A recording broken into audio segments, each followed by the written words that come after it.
Tout d'abord dire que je suis vraiment choquée et dégoûtée en fait par ce qui est en train de se passer au sein de ce Parlement. Ça fait des mois qu'on est baladé d'un Parlement à l'autre pour des problèmes soi-disant institutionnels d'une proposition qu'on dépose.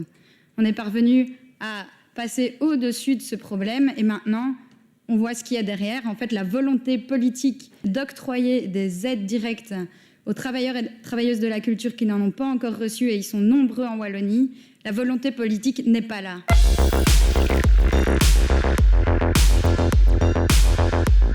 Alicia, on a une fille et on vit tous les trois avec un chien avec en tout 1 300 € par mois.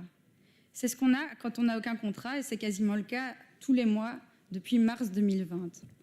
Oriane, mes revenus mensuels depuis la fin de la crise sont de 450 € par mois. J'ai perdu un emploi régulier le mercredi après-midi à cause d'une coupure de budget dans des fonds culturels. Jonathan, c'est bien dommage que rien n'ait été mis en place par rapport aux aides directes en Wallonie et incompréhensible que ça puisse se débloquer ailleurs et pas chez nous. Je suis venue avec des témoignages pour vous expliquer, des témoignages pourtant très différents les uns des autres, mais de toutes ces personnes qui ont pour point commun de n'avoir encore reçu aucune aide directe et de se retrouver dans des situations catastrophiques socialement. Alors oui, il y a des choses qui ont été faites ici en Fédération Wallonie-Bruxelles, comme aider les opérateurs. Mais aider les opérateurs, ça n'aide pas forcément directement les travailleurs. Il y a toute une série de travailleurs qui ne sont pas liés à ces lieux. Il y a aussi des aides qui ont été lancées comme des appels à projets. Qu'est-ce qu'un appel à projet? C'est un concours. Ça veut dire qu'il y a des gagnants et qu'il y a des perdants. Et ils sont nombreux, les perdants. Il y a même des travailleurs qui ne peuvent tout simplement pas participer à ces concours. Si à un moment donné, ces gens ne peuvent plus travailler depuis un an, il faut que les aides suivent.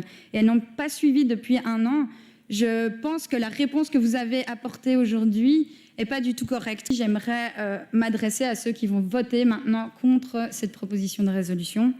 Je pense particulièrement au PS et à Ecolo, qui ont eux-mêmes proposé à 2 reprises ce type d'aide directe au niveau bruxellois.